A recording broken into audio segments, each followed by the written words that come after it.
নমস্কাৰ জিআৰজি ব্লগলৈ পুনৰবাৰ সকলোকে স্বাগতম জনাইছোঁ। আজি আমি আলোচনা কৰিবলৈ লৈছোঁ পলিউশ্যন কণ্ট্ৰল বৰ্ড অৰ্থাৎ প্ৰদূষণ নিয়ন্ত্ৰণ বিভাগত খালী হোৱা 59টা পদৰ সম্পৰ্কত। এই পদসমূহৰ বাবে যদি আপোনালোকে আবেদন কৰিব খোজে তেতিয়াহ'লে 1 এপ্ৰিলৰ পৰা অনলাইন হ'ব আৰু 21/4/2023 তাৰিখলৈকে লাষ্ট ডেট থাকিব। পদসমূহ কি আপোনালোকে চাওক। Assistant planning and research officer, ইয়াত পদ আছে এটা আৰু পে স্কেল হ'ল 30,000 টকাৰ পৰা 1,10,000 টকা। গ্ৰেড পে হ'ল 13,300 টকা। নেক্সট আহিলে এছিষ্টেণ্ট ইঞ্জিনিয়াৰ। এছিষ্টেণ্ট ইঞ্জিনিয়াৰৰ আছে 11টা পদ আৰু পে স্কেল হ'ল 30,000ৰ পৰা 1,10,000। গ্ৰেড পে হ'ল 12,700 টকা। এনভাইৰমেণ্টেল চাইণ্টিষ্টৰ আছে 7টা পদ আৰু ইয়াতে স্কেল হ'ল 30,000ৰ পৰা 1,10,000 আৰু গ্ৰেড পে হ'ব 12,700 টকা। এছিষ্টেণ্ট প্ৰগ্ৰেমাৰৰ পদ আছে এটা, স্কেল হ'ল 22,000ৰ পৰা 87,000 টকা আৰু গ্ৰেড পে হ'ব 11,800 টকা। জুনিয়ৰ একাউণ্টেণ্টৰ 5টা পদ আছে, 14,000 টকাৰ পৰা 49,000 টকা হৈছে স্কেল আৰু গ্ৰেড পে হ'ল 8,700 টকা। এডমিনিষ্ট্ৰেটিভ এছিষ্টেণ্টৰ গ্ৰেড 2ৰ 14টা পদ আছে, ইয়াত আছে 14,000ৰ পৰা 49,000 আপোনালোকৰ পে স্কেল, গ্ৰেড পে হ'ব 8,700 টকা। আৰু চাইণ্টিফিক এছিষ্টেণ্ট গ্ৰেড 3 পোষ্ট এটা পদ খালী আছে আৰু পে স্কেল হ'ব 14,000ৰ পৰা 49,000 টকা, গ্ৰেড পে হ'ব 5,600 টকা।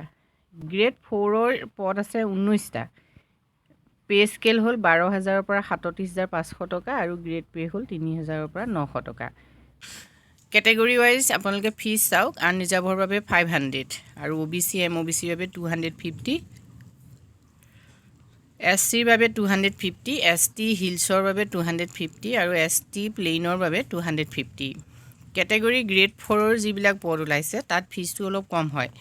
আনৰিজাৰ্ভৰ বাবে 300, OBC MOBC ৰ বাবে 150, SCৰ বাবে 150, ST হিলছৰ বাবে 150, ST প্লেইনৰ বাবে 150। এটা কথা দিছে চাওক, if a candidate applies for more than one post, যদি এটাতকৈ বেছি পোষ্টৰ বাবে আপুনি এপ্লাই কৰে, his or application fees will be the sum of all the selected post as per his her category.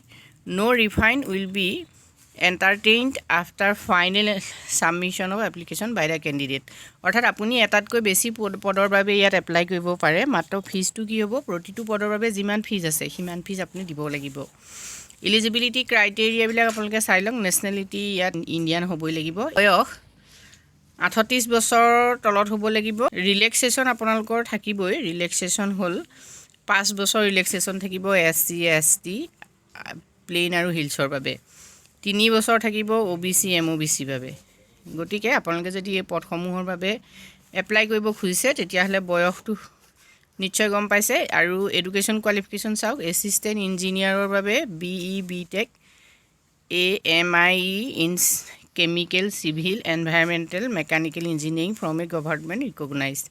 Environmental চাইণ্টিষ্টৰ বাবে MSc in chemical biology life environmental science from a government recognised university institute. Next আহিলে scientific assistant পদৰ বাবে আপোনালোকে minimum HSLC level with chemistry biology from a government recognised institute. Assistant প্ৰগ্ৰেমাৰৰ বাবে আপোনালোকৰ BSc থাকিব লাগিব, IT computer, SC BCA BSc with DOEC A level বা PGDCA from a government recognised university. Next আহিলে এছিষ্টেণ্ট প্লেনিং এণ্ড ৰিচাৰ্চ অফিচাৰৰ বাবে master degree in geography economics statistics maths communication from a government recognised university. Next আহিলে junior একাউণ্টেণ্টৰ বাবে BCom BBA from recognised university আৰু minimum 6 month আপোনালোকৰ computer এপ্লিকেশ্যনৰ certificate থাকিব লাগিব। এডমিনিষ্ট্ৰেটিভ এছিষ্টেণ্টৰ বাবে graduate in any discipline with minimum 6 month certificate diploma in computer application. Next grade 4ৰ যিখিনি পোষ্ট ওলাইছে সেই পদৰ বাবে আপুনি 10 পাছ হ'লে আবেদন কৰিব পাৰিব। নেক্সট আহিলে হাউ টু এপ্লাই, আপুনি কেনেকৈ এপ্লাই কৰিব। Candidates having the required essential qualification for the post as mentioned above may apply for the more than one post. ইতিমধ্যে আপোনালোকক কৈছোঁৱেই।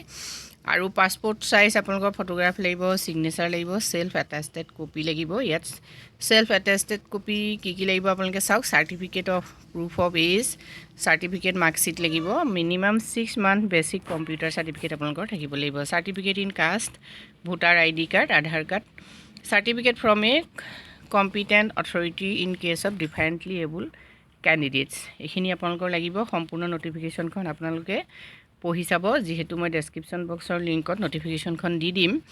আৰু সিলেকশ্যন প্ৰচিডিউৰ চাওক, ৰিটন টেষ্ট হ'ব, পাৰ্চনেল ইণ্টাৰভিউ হ'ব, ভাইভা ভোজ হ'ব। আজি ভিডিঅ'টোত আমি আপোনালোকৰ বাবে এইখিনি তথ্য আগবঢ়াইছোঁ। যদি আপোনালোকে এই পদসমূহৰ বাবে আবেদন কৰিম বুলি ভাবিছে, আপোনালোকে পলিউশ্যন কণ্ট্ৰল বৰ্ডৰ ৱেবছাইট এইটো চাওক, www.pcbassam.org। এই যিটো ৱেবছাইট, ইয়াত গৈ আপোনালোকে এপ্লাই কৰিব পাৰিব।